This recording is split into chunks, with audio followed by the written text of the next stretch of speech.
Deixe seu like e se inscreva no canal para ficar por dentro de novas atualizações sobre isso.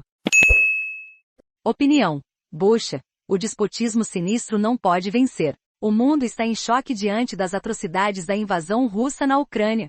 Só haverá paz na Europa se for fragorosa a derrota dos criminosos de guerra e seus sonhos de um novo império russo. Opina Eugen Teise. Bucha, Irpin, Gostomel, Mariupol, Trotianets.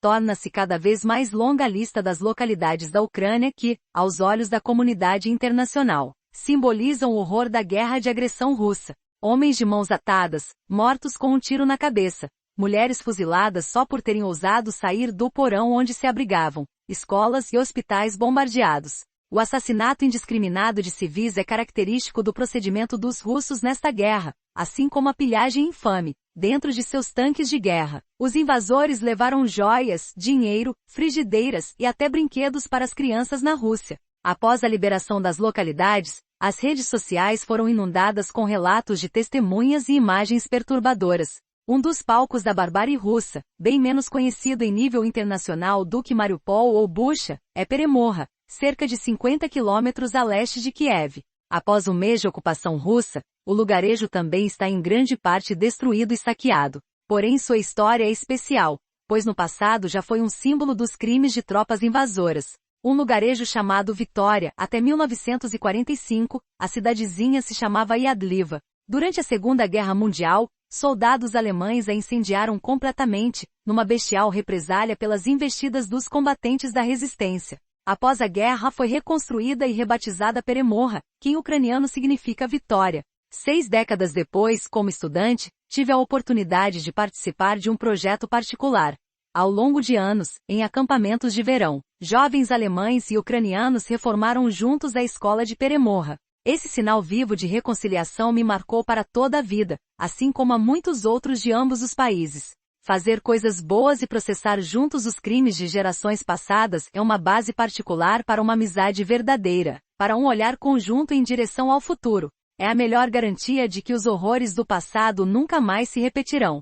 Fico feliz que hoje a Alemanha e a Ucrânia estejam unidas por uma amizade fundamentada em valores comuns, como democracia e liberdade. Apesar de toda a justificada crítica ucraniana aos questionáveis negócios alemães com a gás da Rússia, e aos anos de intolerável apaziguamento com o ditador de Moscou, ainda assim, no momento mais difícil a Alemanha está do lado da Ucrânia, seja acolhendo os refugiados ou fornecendo armas para autodefesa. Boas-vindas ao Império Russo ou Alta Traição. 8 décadas depois dos alemães, agora a guerra de devastação russa se abate sobre a Ucrânia. Exatamente como os alemães de então, os atuais invasores carecem de qualquer compaixão com a população civil. Para os alemães de então, os ucranianos eram sub-humanos.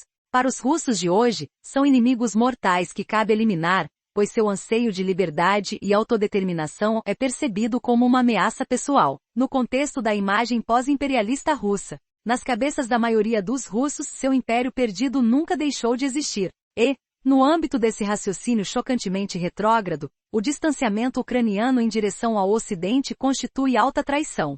Segundo as enquetes mais recentes do Independente Centro-Levada, 86% da população é a favor da mobilização de seu exército para a Ucrânia. Numa sociedade stalinista, como a ressuscitada sob o autocrata Vladimir Putin, os inimigos do povo sempre mereceram a pena capital. Os ucranianos sabiam disso já antes desta guerra, também em Peremorra, apenas 30 quilômetros a leste do lugarejo, num subúrbio de Kiev, pouco antes da Segunda Guerra. Milhares de ucranianos foram sistematicamente fuzilados num bosque, sem qualquer acusação, e enterrados no local, só porque o regime de Joseph Stalin os declarara como inimigos. Hoje, são traidores e inimigos todos os ucranianos que não aclamarem os invasores. Futuro da Europa livre em jogo na mesma medida em que são chocantes a matança e pilhagem indiscriminadas promovidas pelos invasores. É encorajadora a bem-sucedida defesa de Kiev e de outras cidades. Mesmo que prossiga a escalada de violência de Moscou, os parceiros ocidentais não devem hesitar em apoiar a Ucrânia com todos os meios. Pois a vitória dos ucranianos contra o despotismo russo seria uma chance para toda a Europa, aquela que se reinventa agora enquanto comunidade de valores, do lado dos ucranianos. O que está em jogo é o futuro pacífico do bloco. Só com o fiasco dessa vergonhosa agressão, o culto russo à guerra revelará suas rachaduras. Empregando propaganda em massa, há anos a agressiva ditadura de Moscou provoca uma verdadeira embriaguez bélica entre sua própria população. De maneira pérfida, o regime criminoso deduz sua legitimidade a partir do mito da vitória soviética contra a Alemanha nazista. Enquanto os russos se imaginarem invencíveis em seu delírio revisionista, não haverá paz duradoura na Europa. Pois enquanto nós, europeus, aprendemos com a Segunda Guerra Mundial que um horror daqueles não pode se repetir, jamais, na Rússia o dito, Moshin Povtorit. A gente pode repetir. Goza de grande popularidade. A alusão é a nada menos do que a tomada de Berlim.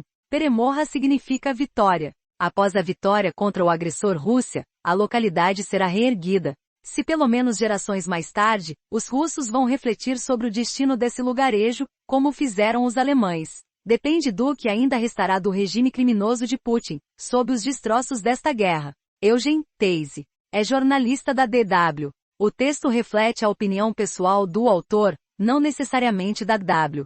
Saiba mais nova Montana. Terceira geração da picape da Chevrolet, chega em 2023 mais vírus, transforma lagartas em zumbis destinados a morrer sob a luz do sol mais dona do maior bumbum do Brasil, é assediada na rua mais site revela conteúdo de documento confidencial dos militares americanos sobre OVNIs mais vídeo. Jovem aponta a arma para a cabeça de aluna durante briga em porta de escola mais um gêmeo se tornou vegano, o outro comeu carne. Confira o resultado mais o que ocorre no cérebro quando morremos? Cientistas já têm uma resposta mais pedra da morte. Do Japão se parte depois de quase 1000 anos, mas veja quais foram os carros mais roubados em SP mais truque, para espremer limões vira mania nas redes sociais mais. Agência dos Estados Unidos alerta. Nunca lave carne de frango crua.